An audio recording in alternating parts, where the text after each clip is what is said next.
Ó, então, a partir de agora a gente está gravando. Para vocês que estão aqui, já dei boa noite, mas vou dar boa noite novamente. Para quem vai assistir a gente depois na gravação, boa noite, boa tarde, bom dia, de acordo com o horário que vocês estiverem assistindo. Sejam sempre bem-vindos.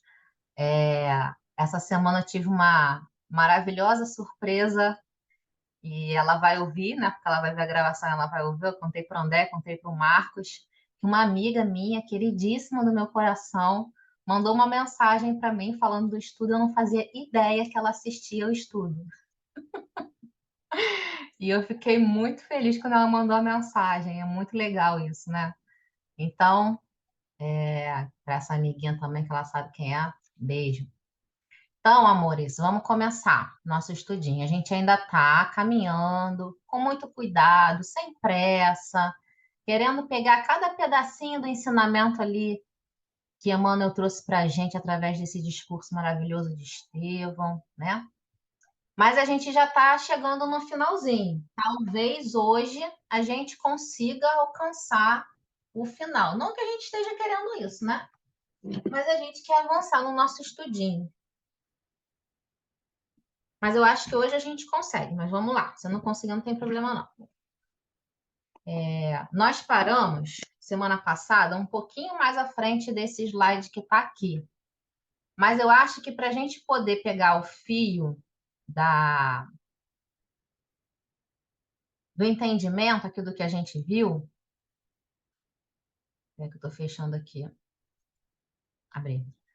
Eu acho interessante a gente voltar no início do trecho onde Saulo cortou, né, a fala, entrou, fez uma entrada ali meio que até brusca, né, no discurso de Estevão, para a gente poder depois entender o que vai vir mais para frente. Então, Emmanuel coloca assim, ó, o orador preparava-se para retomar a palavra momentaneamente interrompida e aguardada com expectação de júbilo geral, quando o jovem doutor se levantou ousadamente e exclamou quase colérico, frisando os conceitos com evidente ironia. Piedosos galileus, onde o senso de vossas doutrinas estranhas e absurdas, como ousais proclamar a falsa supremacia de um nazareno obscuro sobre Moisés na própria Jerusalém, onde se decidem os destinos das tribos de Israel invencível? Quem era esse Cristo? Não foi um simples carpinteiro?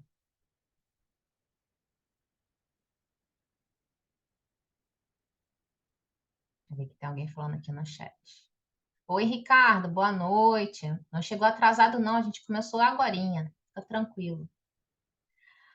Ao orgulhoso entono da inesperada apóstrofe, ou seja, né, ao orgulhoso comportamento, entono é vaidade, né? A orgulhosa vaidade da inesperada interrupção, traduzindo ali, né? Houve no ambiente um tal ou qual retraimento de temor, ou seja, todos que sabiam quem era Saulo, né, quem era aquele importante doutor da lei, quando ele se colocou e da forma que ele se colocou, levantou uma tensão ali momentânea, né? Inclusive nos discípulos que estavam ali. Mas dos devalidos da sorte, para que a mensagem do Cristo era o alimento supremo, partiu para Estevão um olhar de defesa e jubiloso entusiasmo. Os apóstolos da Galileia não conseguiam dissimular seu receio. Tiago estava lívido. Os amigos de Saulo notaram-lhe a máscara escarninha. O pregador também palidecera, mas revelava no olhar resoluto o mesmo traço de imperturbável serenidade. Citando o doutor da lei, o primeiro homem da cidade que se atrevera a perturbar o esforço generoso do evangelismo, ele foi o primeiro que foi na casa do caminho e se colocou dessa forma, né? Sem trair a seiva de amor que lhe desdobrava do coração, ou seja, a gente já comentou isso semana passada, né? Emmanuel está trazendo aqui para a gente que não que Estevão também não se assustou com aquele comportamento, mas, embora o sustinho que ele tomou, ele manteve-se na mesma serenidade, coração transbordando de amor. Então, ele vai acolher, de fato, ele vai acolher Saulo na fala dele, sem ironia, sem nenhuma vaidade, sem querer se colocar, muito pelo contrário, no final ele vai até colocar que ele que tudo que ele falou é para ele também, porque ele também se reconhece precisando de ouvir, né, tudo isso. Então, perfeito, né? A seiva de amor que lhe desbordava do coração fez ver a Saulo a sinceridade das suas palavras e a nobreza dos seus pensamentos.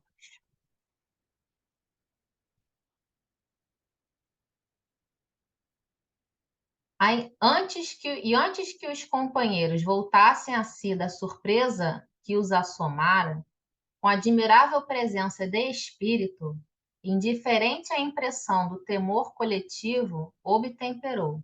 Ainda bem que o Messias fora carpinteiro, porque nesse caso a humanidade já não ficaria sem abrigo. Ele era de fato o abrigo da paz e da esperança. Nunca mais andaremos ao léu das tempestades, nem à esteira dos raciocínios quiméricos de quantos vivem pelo cálculo, sem a claridade do sentimento. A resposta concisa, desassombrada, desconcertou o futuro rabino, habituado a triunfar nas esferas mais cultas, ou seja, ele não estava acostumado a perder em matéria de discurso, né? Enérgico, ruborizado, evidenciando cólera profunda, mordeu os lábios num gesto que lhe era peculiar e acrescentou com voz dominante. Bom, o trecho que eu queria chegar, que a gente já leu, mas eu acho importante a gente reler para dar continuidade, é justamente esse aqui, ó. Aonde iremos, essa aqui é Saulo falando, tá? Aonde iremos com semelhantes excessos de interpretação em torno de um mistificador vulgar que o Sinédrio puniu com a flagelação e a morte?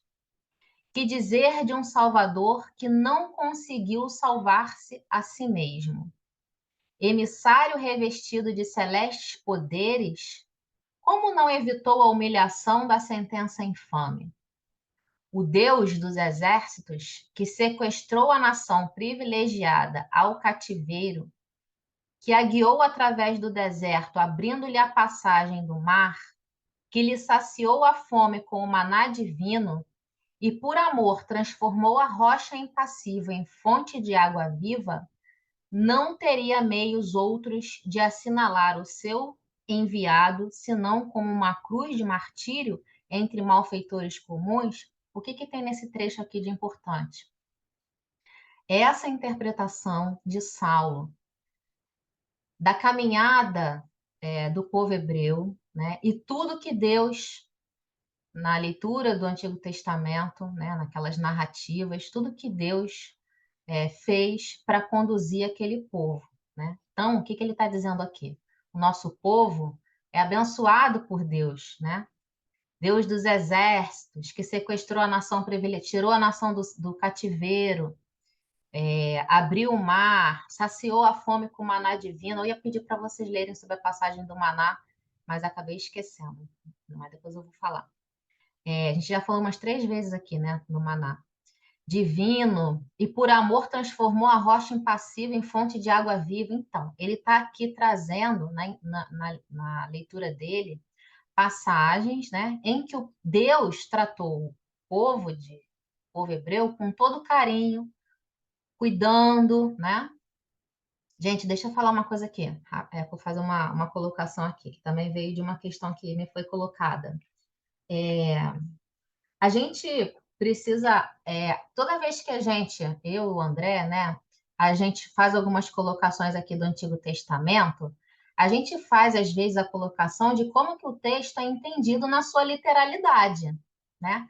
Mas isso não quer dizer que num estudo profundo, como a gente sempre diz que tem que ser feito, é exatamente aquilo ali, tá? Porque é muita linguagem simbólica, a gente sabe disso, né?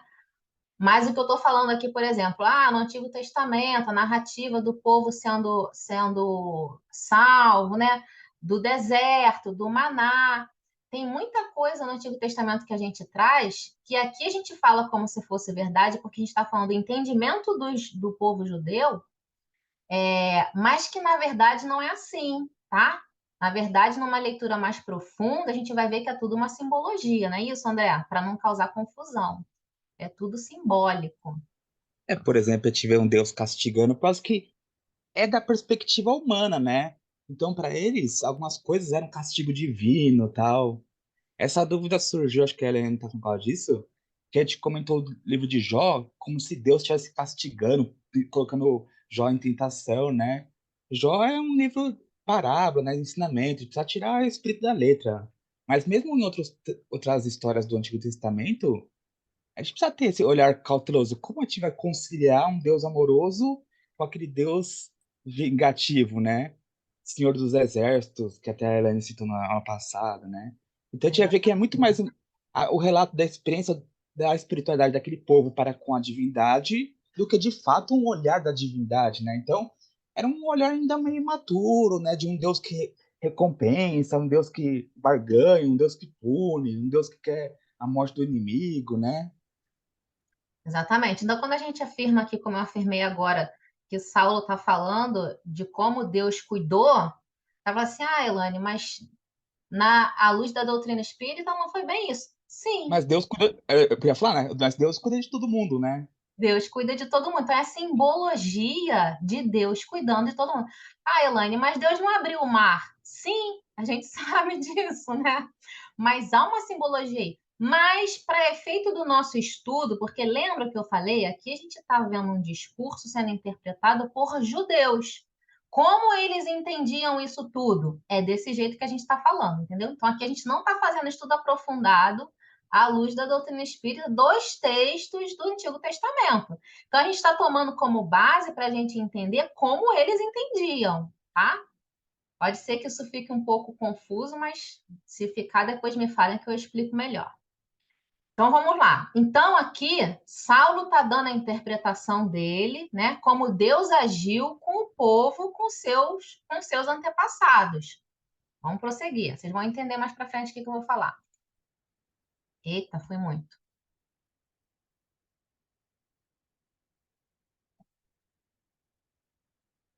Aqui tem uma passagenzinha ali, né? E aqui é, Estevão retoma a oratória dele. Fala assim: Amigo, bem se dizia que o Mestre chegaria ao mundo para a confusão de muitos em Israel. Isso tem na profecia, né? Toda a história edificante do nosso povo é um documento da revelação de Deus. No entanto, não vedes nos efeitos maravilhosos com que a providência guiou as tribos hebreias no passado a manifestação do carinho de um pai, a manifestação do carinho extremo de um pai desejoso de construir o futuro espiritual de crianças queridas do seu coração? Foi aqui que a gente parou semana passada, tá? Então aqui a gente já está começando o estudo de hoje.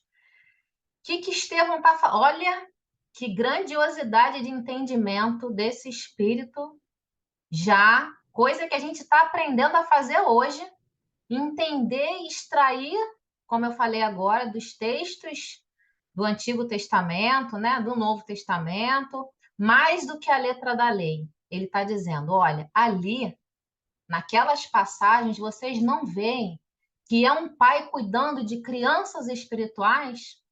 Porque naquele momento, lembra que eu trouxe o A Caminho da Luz, falando que a maioridade da humanidade terrena começou com a vinda de Jesus? Por quê? Porque naquele momento eles estavam sendo ainda trabalhados, instruídos, primeiro para iniciar, para fortalecer neles a ideia de um Deus único, para fortalecer neles a ideia de união, de amor, de fraternidade, né? E isso, usando a analogia da criança, é o que a gente faz quando a gente tem os nossos filhinhos pequenininhos, né? Eu falei disso também. Quando as nossas crianças são pequenininhas ainda, a gente não pode dar grandes compromissos para ela. Por exemplo, de se alimentar, de se limpar, de se vestir. A gente tem que fazer isso tudo, né? Porque elas ainda não têm condições psicológicas, estrutura mental ainda para fazerem isso tudo sozinhas. Então, elas precisam sim ser cuidadas com o maior zelo possível. Assim é que Estevão está falando que Deus cuidava do povo naquela época. Mas olha o que ele vai falar aqui agora. Ó.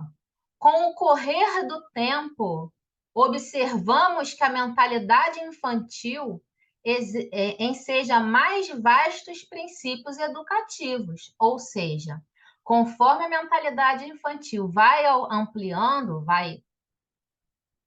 conforme a criança vai crescendo, vai se tornando adolescente e assim por diante, as responsabilidades vão se tornando maiores, né? E assim foi com o povo, a humanidade terrena. O que ontem era carinho é hoje energia oriunda das grandes expressões amorosas da alma. O que ele está falando aqui? Quando a criancinha deixa de ser criancinha e se torna um adolescente, você precisa continuar cuidando. Só que agora você precisa educar com energia. Você não vai mais falar para o seu filho de 15 anos que senta na mesa e fala que não quer comer arroz com feijão. Você não vai contar a historinha do avião e falar para ele, igual a gente faz com o nosso netinho. Não, né? Você vai falar mais firme com ele. Você vai falar assim, você precisa se alimentar. É isso que Estevão está falando. A gente passou de uma condição de criança espiritual e entrou na condição da maioridade espiritual com a vinda de Jesus, né? E aí as coisas se tornam mais difíceis, né? Eu lembrei aqui que quando a minha filha, né? Minha filha hoje tem 30 anos, já é mãe, eu já sou vovó, o Marcos também. Mas ela passou, hoje ela só dá alegria pra gente, graças a Deus. Mas ela já passou pela fase da adolescência, né? E eu me lembro que o Marcos falava assim para mim, quando eu ficava muito irritada com ela, o Marcos falava assim para mim, minha filha, educar não é criar. Criar é você dar comida, não deixar morrer de fome, isso é fácil, né? Educar exige um pouco mais. Educar exige paciência, diálogo, e paciência de novo, e diálogo de novo, né? E assim é um pensamento. Deixa eu ver que alguém falando aqui no chat. Lembrei de Simeão. O André colocou assim: Simeão os abençoou e disse a Maria, sua mãe: eis que este é posto para a queda e elevação de muitos. Sim, muitos em Israel e para sinal. Ih, tá um negócio bem em cima aqui. Não consegui. Mas essa passagem que o André está colocando aqui, que ele está falando, foi sobre, lá no iniciozinho, quando Estevão falou que Jesus viria para a confusão de muitos. Simeão é aquele. Oh, meu Deus. Sacerdote. Sacerdote, faltou a palavra, obrigada, amigo. Sacerdote que estava no templo e recebeu Jesus quando Maria e José foram apresentar ele no templo, né? Porque com alguns meses tem que apresentar a criança no templo. E quando Simeão recebe aquela criança nos braços, ele já sabia, né, pela grande mediunidade que ele tinha e pelas mensagens que ele já tinha recebido, que aquele era o Messias prometido. E ele fala até que agora pode ir embora em paz, né, André? Agora eu posso ir embora em paz. E ali ele também prevê, conhecedor das antigas profecias, entendedor, que conhecedor não é tudo, né? Mas entendedor das antigas profecias. E com a mediunidade que ele tinha, ele já sabia que aquele era o Messias e já previa o que provavelmente aconteceria, né? E que veio acontecer. Então, isso aqui que Estevão está falando, né? Da infantilidade espiritual, da maioridade, né? Da necessidade de um ensino com mais energia, né? e hoje energia oriunda das grandes expressões amorosas da alma, mas que é uma energia que não deixa de ser amorosa, né? Porque, como fazer a mesma analogia de nós como pais, mesmo quando a gente briga, castiga, né? Quando a gente chama o filho mais duramente, a gente não está faltando com amor ali, né? Lógico, dentro de um diálogo não violento, né? A gente não está faltando com amor, a gente quer educar e a gente pensa sempre em educar para um futuro melhor, né? Um futuro bom, um futuro correto, um futuro feliz. E é isso que Estevão está falando aqui, da forma como Deus, hoje, na expressão dele, olhava para o povo. O que ontem era bonança e verdor para a nutrição da sublime esperança, hoje pode ser tempestade para dar segurança e resistência. Ou seja, o que antes, né, era mais fácil, como Deus se apresentava antes, aparentemente de uma forma mais fácil, né, mais cuidadosa, mais carinhosa, era para imprimir esperança nos corações. Hoje a gente precisa colocar essa esperança na prova. Essa fé, essa resignação, hoje pode ser tempestade para dar segurança e resistência, né? Porque é assim que a gente se fortalece. É passando pelas dores, pelas vicissitudes da vida, é assim que a gente se fortalece. Porque se a vida for só de glória, não existe isso, né? Mas se fosse só assim, a gente não se fortaleceria com as nossas dores, né? Antigamente éramos meninos até no trato com a revelação. Agora, porém, os varões e as mulheres de Israel atingiram a condição de adultos no conhecimento. E olha, eu vou fazer um acréscimo aqui, né? Estevão está falando dos ensinamentos que Jesus trouxe, né? Está falando de como Deus tratou o povo hebreu na antiguidade, né? De toda aquela trajetória que eles vinham na antiga lei. Estevão está trazendo essa maioridade através dos ensinamentos do Cristo, né? Ele está falando exatamente o que Emmanuel fala no Caminho da Luz, agora, com a vinda do Cristo. Nós alcançamos uma condição de maioridade. Os varões e as mulheres de Israel atingiram a condição de adultos no conhecimento. E eu vou acrescentar aqui mais uma coisa. E com a vinda do Consolador prometido, que é a nossa doutrina espírita, né? Já falei sobre isso aqui também. Nós ganhamos mais responsabilidade ainda.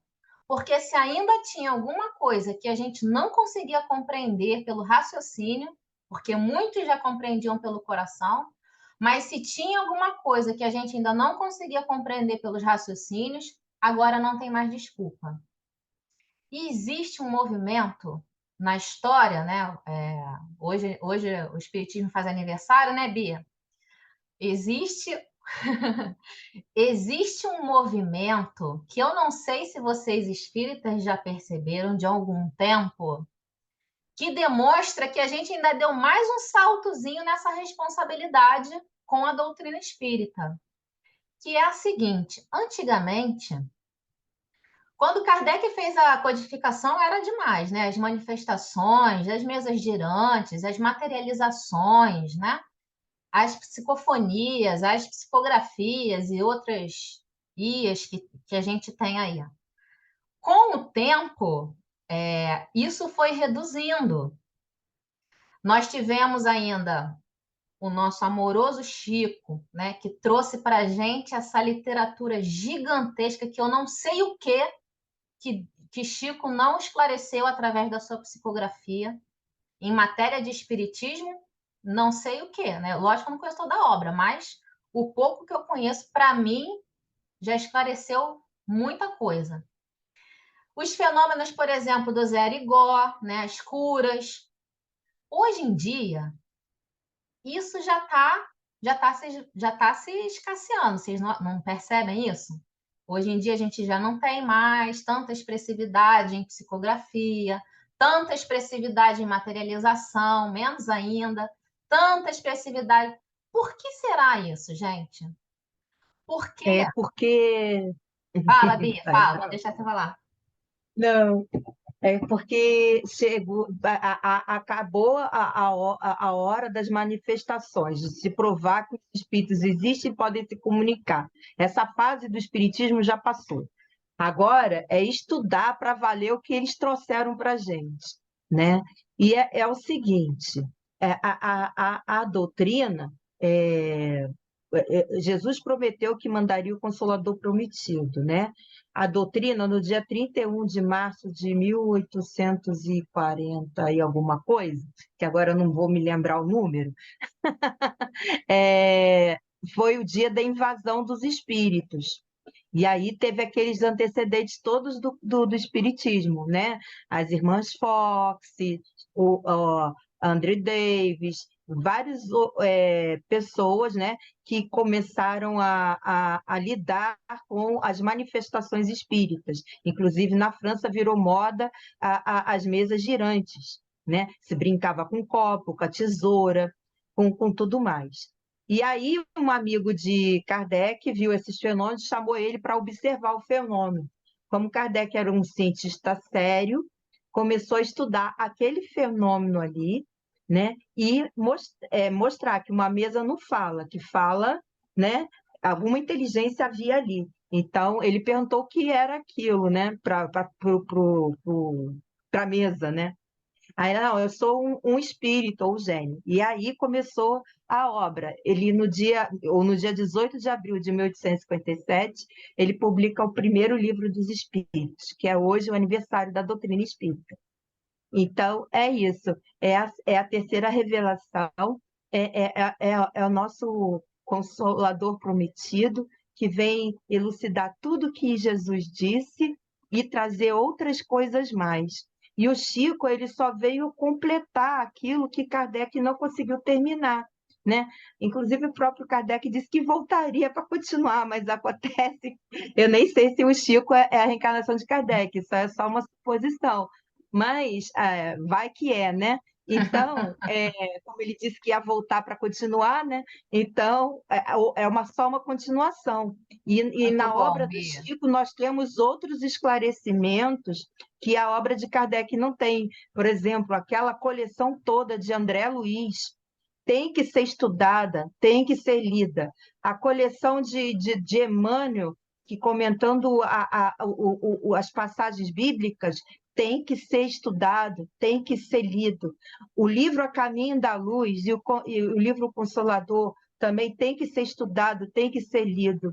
E fora as outras obras de do Amaral Pereira, de Divaldo Pereira Franco, também contribuíram com a obra, né? Humberto Além de das obras de Campos, né, Leon Bia? Denis, depois da Humberto de morte, Humberto de Campos, exatamente. Campos. Vários outros espíritos, Joana de Ângeles, Emmanuel. Ó, o André está colocando aqui Inclusive, no. tanto Joana de Ângeles quanto Emmanuel participaram da obra O Evangelho segundo o Espiritismo. Então, eles já estão participando da doutrina espírita desde lá de Kardec. Sim, muito bom, Então, Bia. é isso aí. Joana de Anjos é um espírito amigo que assina a mensagem da paciência no Evangelho segundo o Espiritismo. E Emmanuel assina como Emmanuel mesmo as mensagens lá do Evangelho segundo o Espiritismo que eu já li. Então é isso. Emmanuel, Joana de Ângeles, as obras, a Memória Suicida da Ivone, nós temos também a Sueli Caldas Schubert também, que publicou livros também importantes. Então, se a gente estudar, é muita obra, é muita literatura para ler, para estudar, e a gente não pode perder tempo, tem que estudar mesmo. É muita informação, né, Bia? E Às vezes por que a gente estuda tanto, né? Porque minha mãe me pergunta, não, por que você vive estudando? É porque tem muita coisa para estudar, porque se eu não estudar, como é que vai ser do meu espírito, né? Eu tenho que evoluir, eu tenho que conhecer as coisas. Quanto mais eu sei que menos sei, já dizia o pensador Sócrates, né? Que muito bom. Bia, também vamos foi continuar, precursor do Bia. cristianismo. E Já, é isso. já fez uma bela homenagem à doutrina espírita. Obrigada. Ó, todos os livros que a Bia citou são importantíssimos de verdade para a gente estudar. E você estava certíssima, ó, e a Mas Carol. o mais importante é a Paulo Estevam para estudar. Por isso que a gente tá aqui, né, E Boa Bia? Nova. E o Boa Todos Nova são também. importantes, Paulo É, Estevam, ele tá Renúncia de brincando, Alcione, Não, eu tô é, puxando o saco pro Quatro estudo, Mil Anos, Bia. 50 anos depois. Bi, ele tá brincando. Ó, a Carol falou a mesma coisa aqui, na minha pergunta, né? Já ganhou a confiança, a credibilidade. O que a Carol tá falando aqui na minha pergunta? Por que que hoje a gente já não tem mais tanta manifestação como se tinha na antiguidade? É por isso que a Bia falou, que a Carol falou, porque hoje a gente já tem tudo que a gente precisa, né? Não precisa de mais nada. Você já tem na literatura, em toda essa literatura que a Bia falou, tudo que a gente precisa para compreender, né? E a ciência comprovando também, né, através da ciência, várias teorias que a doutrina espírita foi muito se antecedeu muito, né? Olha que interessante. Quando eu estava na faculdade, lançou o filme Nosso Lar. E os meus colegas sabiam, né? Todo mundo sabe que convive comigo, que eu sou espírita. E eles viram, os que não eram espírita, né? E eles viram o filme.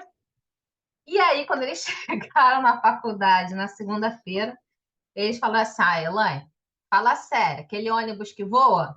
Ah, aquilo ali é viagem de vocês, né?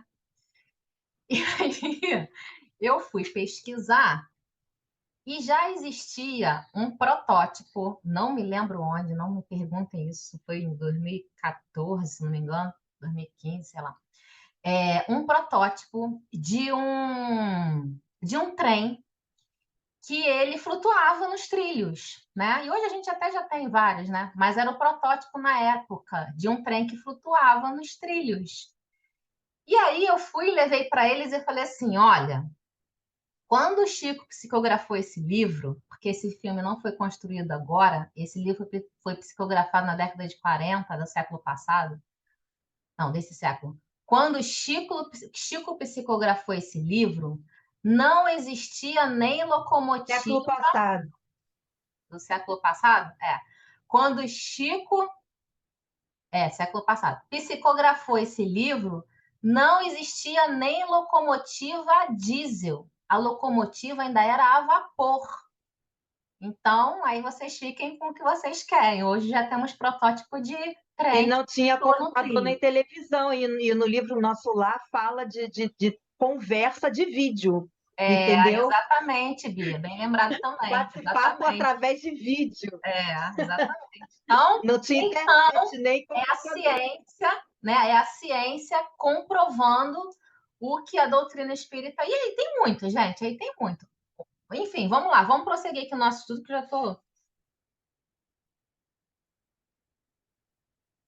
Acaso poderia. Não, peraí. Éramos meninos até no trato com a revelação. Agora, porém, os varões e as mulheres de Israel atingiram a condição de adultos no conhecimento. O Filho de Deus trouxe a luz da verdade aos homens. Ó, esse Filho de Deus aqui também, que lembra, já cansei de falar aqui nesse discurso, e quando ele falou isso aqui, eles devem ter se arrepiado. Aqui no Filho de Deus também, se referindo a Jesus como o Filho de Deus, eles se arrepiaram de novo. O Filho de Deus trouxe a luz da verdade aos homens, ensinando-lhes a misteriosa beleza da vida, com seu engrandecimento pela renúncia. Sua glória sua glória resumiu-se em amar-nos como Deus nos ama. Ou seja, Jesus veio, isso que ele está falando aqui, ó.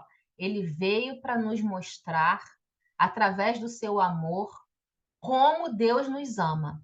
O amor que Jesus nos mostrou é uma amostra do grande amor de Deus. Ele ainda não foi compreendido, e não foi compreendido até os dias de hoje, porque ainda hoje, muito tristemente, Tristemente para a gente, né? Porque para ele mesmo, para Jesus e para Deus, eles não enxergam da forma como a gente enxerga. Eles sabem que a gente ainda é criança gritando.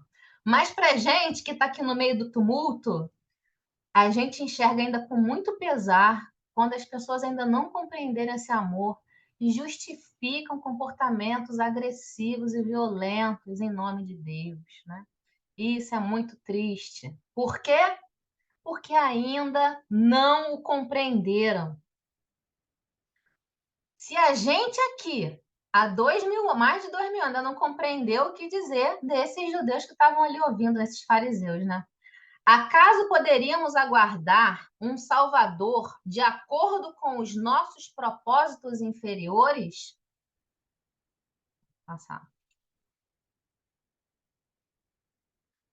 Os profetas afirmam que as estradas de Deus podem não ser os caminhos que desejamos e que os seus pensamentos nem sempre se poderão harmonizar com os nossos.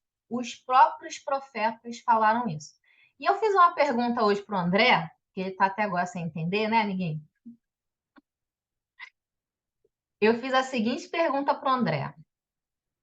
Saulo colocou aqui que era impossível que um nazareno, né, que um filho de carpinteiro, que um próprio carpinteiro pudesse representar o Salvador e a glória do povo de Israel, né? Essa foi a colocação de Saulo.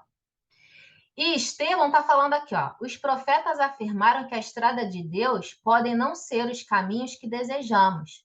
De que forma os profetas falaram isso aqui? Na própria vivência da vida deles. Perguntei para o André, André, há no Antigo Testamento algum profeta que teve uma vida sem sofrimento e sem dor? Me diz aí, porque eu vou falar isso no estudo, eu não posso falar besteira. E você me respondeu o quê, amiguinho? Eu falei que eu não lembro de nenhum profeta que tenha tido vida fácil. Não precisa nem ser profeta, mas dos personagens que tiveram o mínimo de comunhão com Deus, sempre teve dificuldades, né? Do ponto de vista material, teve dificuldades que ajudaram a lapidar, né? O que eles são.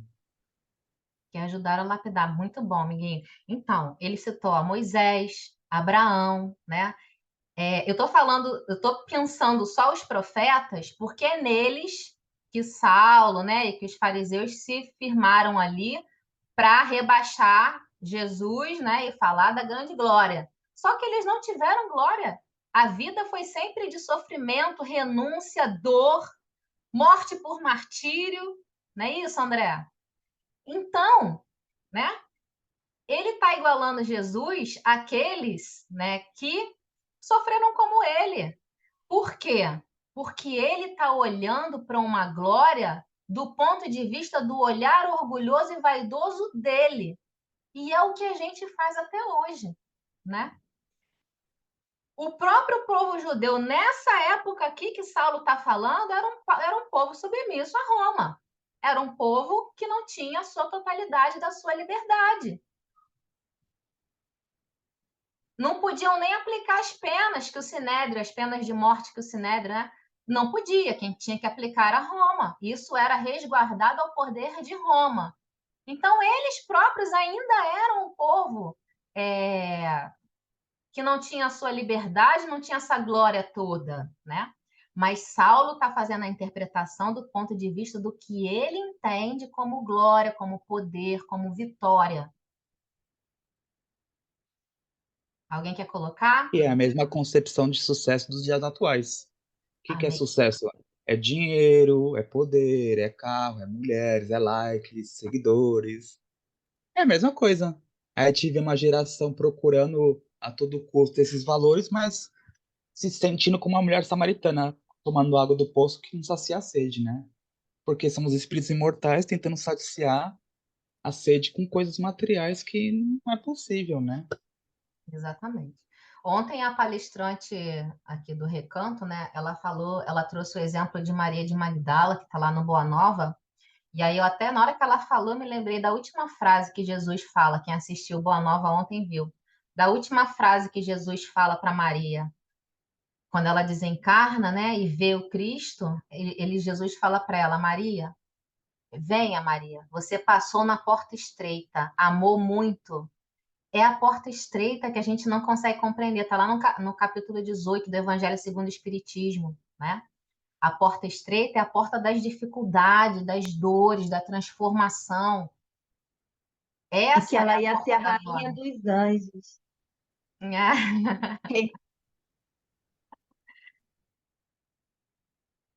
Que dizemos de um Messias que empunhasse o cetro no mundo, disputando com os príncipes da iniquidade um galardão de triunfos sangrentos? Porventura a terra já não estará farta de batalhas e cadáveres?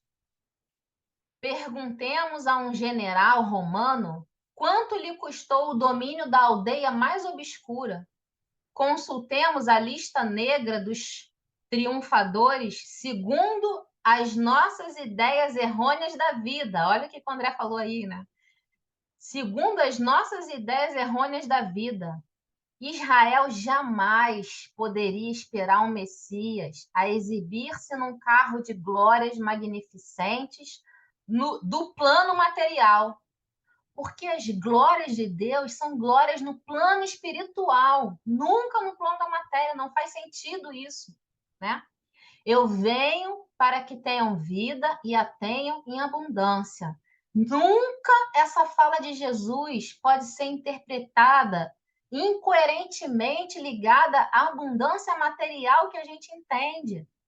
É abundância espiritual, é uma vida em abundância do ponto de vista do cumprimento das leis de Deus, de seguir os ensinamentos do Cristo, porque essa é a vida abundante, abundante na felicidade verdadeira e permanente, não na felicidade transitória dos bens materiais.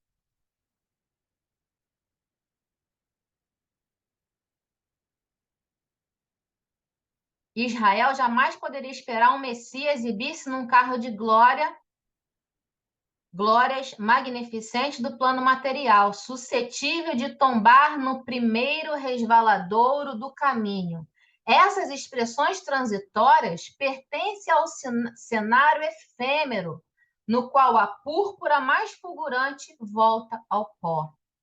Gente, como que Estevão era lúcido, né? No entendimento, não conviveu com Cristo, não ouviu do Cristo esses ensinamentos, mas como que ele já era lúcido, né? Nesses ensinamentos que Jesus trouxe.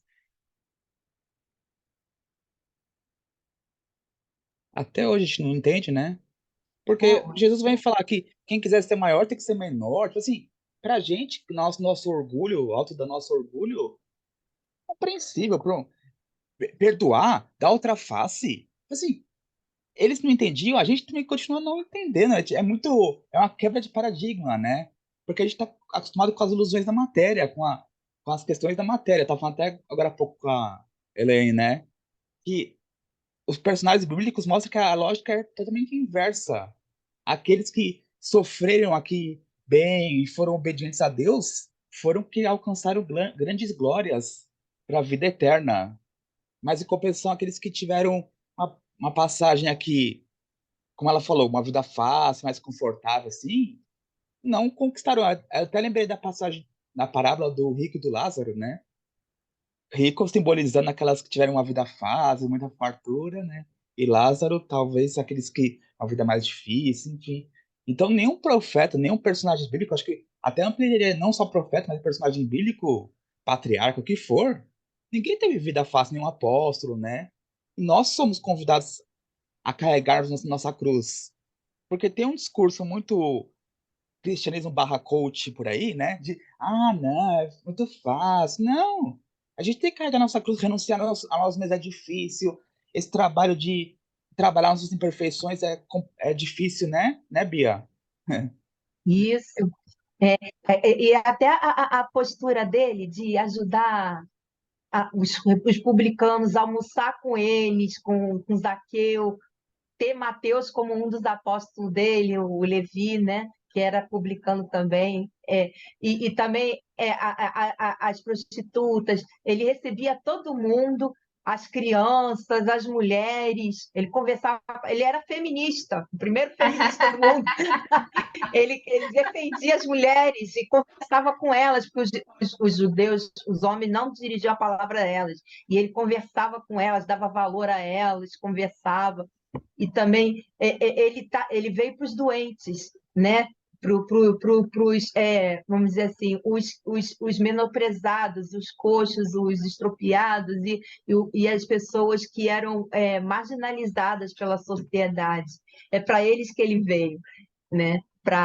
E eles seguem mais, no caso aí, seguiram mais dele do que esses doutos, né? Eruditos que tinham conhecimento e questionavam ele o tempo todo. Não, não entenderam, não entendiam, né? Porque a xícara, como diz um filósofo, acho que é do hinduísmo isso, não tenho certeza, a xícara está cheia, e aí não entra mais, aí você vai colocando chá, em vez do chá entrar na xícara, começa a transbordar, porque não tem mais espaço para chá ali. Eles não esvaziaram a xícara para receber novos Ensinamento. conhecimentos. Tem que esvaziar, né, gente? Exatamente. Ô, Bia, Esvaziar o copinho. essa analogia é É, usada na Bíblia com relação ao vaso. A te É. esvaziar de nós mesmos para a gente se encher, eles falam da graça divina, né? Paulo vai trabalhar essa questão do é, vaso. É bem essa questão da xícara também, só que com outras palavras. isso. Nós sejamos esse É, é. vaso, esvaziemos do nosso eu, né? Nosso ego, nossas prepotências, enfim, e deixamos preencher o amor divino, né? Isso. Vamos lá. Ao contrário de todos os que pretenderam ensinar a virtude repousando na satisfação dos próprios sentidos, Jesus executou sua tarefa entre os mais simples ou os mais desventurados. Olha o que a Bia estava falando aí. Onde muitas vezes se encontram, tá bem, né? Se encontram as manifestações do Pai que educa através da esperança insatisfeita e das dores que trabalham, do berço ao túmulo, a existência humana. O Cristo edificou entre nós seu reino de amor e paz, sobre alicerces divinos. Sua exemplificação está projetada na alma humana com luz eterna. Quem de nós não, quem de nós, então, compreendendo tudo isso, poderá identificar no emissário de Deus um príncipe belicoso? Belicoso é aquele que tem tendência à guerra, né? Que é tendencioso à guerra. Gente, é impossível, né? Não ver nesse discurso de Estevão um discurso necessário para a nossa atualidade, né? Para a nossa atualidade. Não haverá, quem não conseguir entender isso, a gente não vai ter paz, a gente não vai ter aqui no reino, entendendo, né, a terra como um reino de Deus,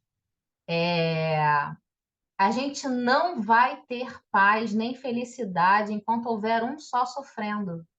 E aquele que se encontra no sofrimento, por isso que Deus ia em busca daqueles que se encontravam nessa condição, é aquele que já está sendo trabalhado pela dor. E quando a gente é trabalhado pela dor, é que a gente está mais suscetível de esvaziar o vaso, como a Bia falou e o André falou. Porque enquanto está tudo legal, a gente não tem necessidade de buscar a Deus, a gente não tem necessidade de buscar os ensinamentos, a prece, a presença de Deus nas nossas vidas, e assim é para muitos, né? A gente fala muito aqui, a gente ainda não aprendeu, a gente ainda erra muito, a gente não sei. Mas eu gosto de acarinhar o nosso coração também. Mas a gente também já está um pouquinho à frente na caminhada. Porque isso que eu estou falando de pessoas que não estão nem aí para a mensagem do Cristo, para transformar nos seus corações as tendências ruins, já se compreendem como arrogantes, como vaidosos e falam aquela frase: eu sou assim mesmo, eu nasci assim mesmo, né? Muitos ainda estão nesse degrau da caminhada. Síndrome de Gabriela. Eu nasci assim, Exatamente, eu síndrome sou de mesmo Gabriela. assim, vou A morrer assim. Exatamente. A gente, pelo menos, já está aqui tentando entender, tentando domar as nossas más tendências, compreendendo os nossos erros, tentando acertar, errar e acertar. Então, ó, a gente já está um pouquinho melhor nessa caminhada aí, viu? Deixa eu ver quem é que está falando aqui. Não melhor que os outros, mas melhor que nós mesmos, porque a competição não é. Exatamente. Ah, isso aí. Muito bem. Jesus está muito mais próximo de uma prostituta que sabe que é pecadora do que de um religioso que se julga santo. Mais vale chorar sobre os aguilhões da resistência que sorrir sobre o narcótico da queda. Emmanuel. Pô, muito bom isso, amigo. Muito bom. Bom, deixa eu ver que horas são. Dá ainda para a gente fazer mais um pouquinho. Juliette está muito quieta hoje. Juju, você está aí? Juju, vou fazer igual na mesa mediúnica. Juju, você está entre nós? Tô sim, amiguinha, tô escutando. Então tá bom. Deixa eu ver quem tá aqui, que eu não vi quem entrou. Mozão, eu vi, mozinho. Ah, a Lu e a Paola. Oi, meninas! Boa Boa noite. noite, amores. É porque eu acabei de chegar do trabalho. Tá ótimo. O Lu também tá Boa lindo. noite, lindeza. Ah, boa noite, lindeza. Vamos lá. O Evangelho é amor em sua expressão mais sublime. O Mestre deixou-se molar, transmitindo-nos o exemplo da redenção pelo amor mais puro. Ele está falando aqui, ó, o Mestre, né, Jesus, o Messias, sim, ele estava com Deus, ele tinha o poder, ele curava, ele acalmava a tempestade, ele acalmava os mares. Ele sim estava com Deus, ele fazia isso tudo, mas ele não queria provar através do seu poder, o que ele queria trazer para a gente não é provar o seu poder. Isso ele já tinha, já estava com ele desde sempre. O que ele veio para exemplificar para a gente é que, mesmo um filho de Deus com todo esse poder, exemplificou o amor, a humildade. Isso é que ele precisava exemplificar para a gente, não o poder. O mestre deixou-se molar, transmitindo-nos o exemplo da redenção pelo amor mais puro. Pastor do imenso rebanho, ele não quer se perca uma só de suas ovelhas bem-amadas, nem determina a morte do pecador. Essa frase final aqui tem um capítulo no no Boa Nova, que é maravilhosa e fala sobre isso. Lembra, Bia, quando a gente estudou? Que fala assim, Jesus... Fala, Bia, fala. Qual? Da parábola da ovelha perdida, que eu e o André estamos comentando aqui? Não, Não. não. Numa passagem do Boa Nova, eu não me lembro com quem é, mas Qual? que Jesus fala assim, que a gente deve combater o pecado, não o pecador. Não, o pecador. Exatamente. Né? Isso mesmo. Às vezes isso Verdade. dá um nó na cabeça, né? Eu, quando li isso a primeira vez, lá no Boa Nova, eu falei assim, mas, gente, como é que eu vou combater? A atitude de uma pessoa sem combater a pessoa, né? Mas é isso, porque pecador somos todos nós. Aquele que hoje a gente enxerga como assassino, um dia pode ter sido a gente. Quem disse que a gente não pode ter sido assassino na vida passada? E ai de nós, se Deus não tivesse para a gente o mesmo olhar de misericórdia e de amor que Ele tem para aqueles que a gente hoje enxerga como criminoso. Então, combater o pecado e não o pecador é você saber que aquele espírito ele não é pecador, ele está na condição ignorante de um pecador. Mas ele um dia vai ser um espírito de luz, assim como nós, né?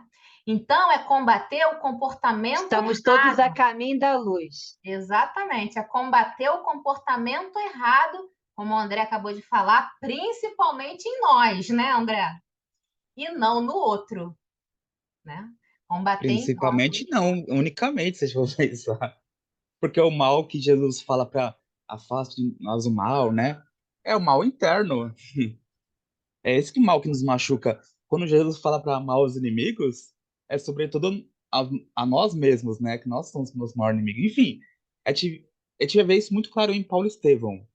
Saulo combatia o exterior, ele lutava para fora. Paulo não, Paulo combatia o interior, né? eu te vejo relatando nas epístolas, né, do bom combate que ele travava consigo mesmo. Então ele entendeu a mensagem, ele voltou-se para dentro. E é isso que a doutrina espírita vem nos trazer. A gente vinha muito de movimentos religiosos exteriores, de frequentar, enfim, práticas exteriores. E o espiritismo, uma grande mensagem, na minha opinião, uma das grandes é volte-se para dentro, né? Autoconhecimento, reforma íntima. O trabalho não é para fora, não é mudar a Bia, a Juliette, a Elaine, é mudar a mim mesmo, né? E mudando a mim mesmo, eu consequentemente vou virar um farol que vai iluminar os outros. A maior caridade que eu posso fazer para os outros é me iluminar, né? E se transformar esse foco de luz, né? Exatamente. E é exatamente isso que ele falou aqui, ó.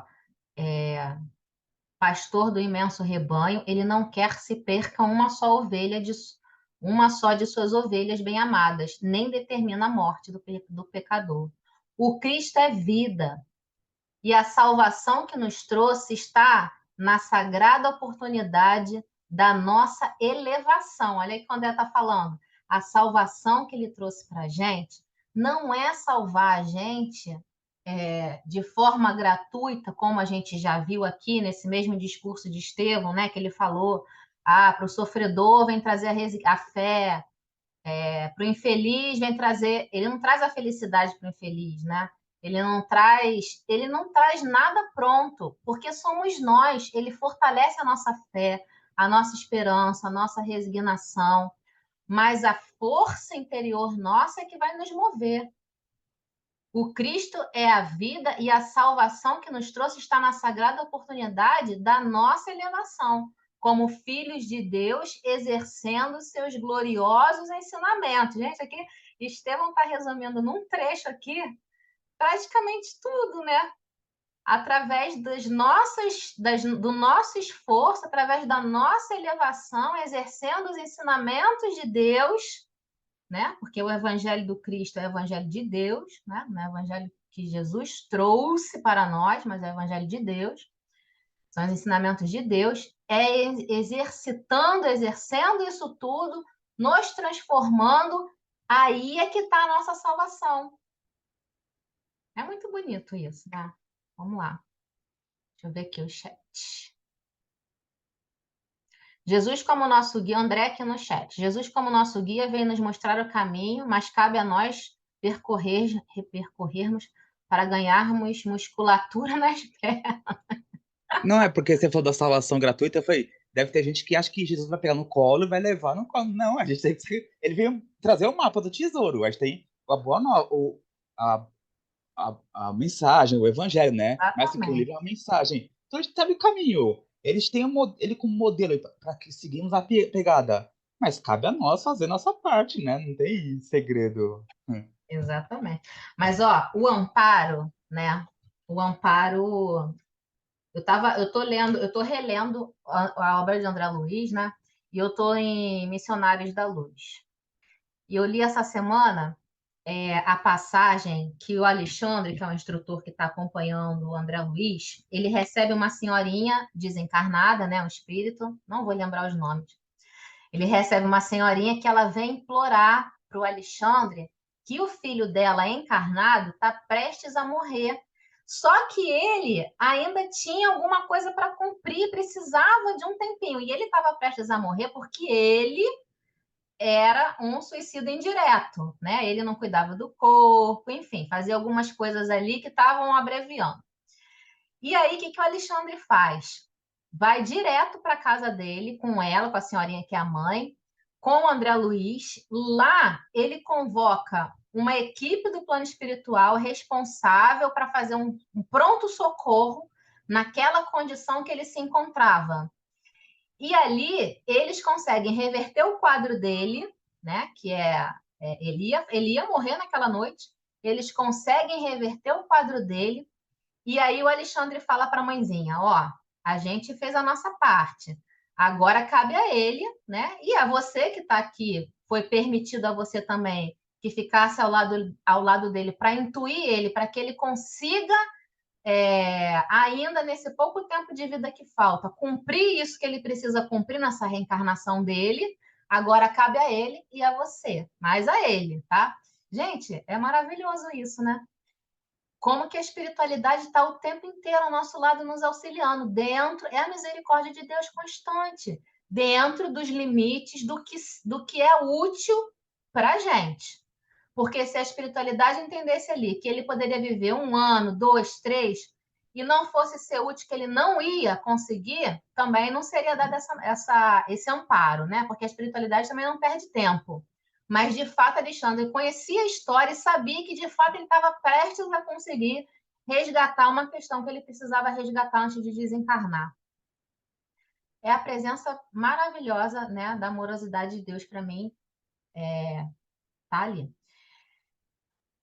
Vamos ver só esse textinho aqui, ó. Depois de uma pausa, o doutor da lei já se erguia para revidar quando Estevão continuou. E agora, aí Estevão encerra aqui, ó. E agora, irmãos, peço vênia para concluir minhas palavras. Se não vos falei como desejáveis, falei como o Evangelho nos aconselha, arguindo a mim próprio na íntima condenação de meus grandes defeitos. Ou seja, tudo isso que eu falei para vocês são os ensinamentos do Cristo e eu, principalmente, questiono o meu íntimo se estou cumprindo isso tudo. Que a bênção do Cristo seja com todos vós. Aí Saulo não aguentou, né? Aí ele explodiu. Antes que pudesse abandonar a tribuna para confundir-se com a multidão, o futuro rabino levantou-se de chofre e observou enraivecido. Exijo a continuação da arenga. Que o pregador espere, pois não terminei o que preciso dizer. E Estevão, com a serenidade, disse: não poderei discutir. Imagina, né? Você tá ali com raiva, falando com a pessoa com a maior serenidade do mundo, fala: não vou discutir, meu irmão. Mas por quê? Perguntou Saulo, irritadíssimo. Estais intimados a prosseguir. E aqui, Estevão, aí, nesses trechos, eu sou obrigada a concordar com o André. Tava intuído, né, André? Tava intuído. Amigo, elucidou o interpelado claramente. O Cristo aconselhou que devemos dar a César o que é de César e a Deus o que é de Deus. Se tendes alguma acusação legal contra mim, expõe-me sem receio e vos obedecerei. Mas no que pertence a Deus, só a ele compete arguir. Gente, o que Estevão está falando aqui para ele? Estevão sabe, ou foi intuído, de que o que ele fez ali não poderia colocar ele em risco nenhum diante do Sinédrio, diante de Roma, diante de ninguém. Ele só falou do Evangelho, ele só falou os ensinamentos. Então, ele não fez nada ali que aquele doutor da lei pudesse acusar ele de alguma coisa, né? Então, ele falou, o que é de César, eu fiz alguma coisa contrária à lei? Se eu fiz, você pode me falar, que eu vou me submeter ao cumprimento dela, né? Mas eu não fiz, meu irmão. Eu estou falando de Deus. E na fala das coisas de Deus, só Ele pode me cobrar, não você. Nossa Senhora, meu Deus do céu, imagina, né? Mais para frente, daí a gente vai ler, quem já conhece o livro sabe, e isso está em Atos dos Apóstolos, a gente vai ver.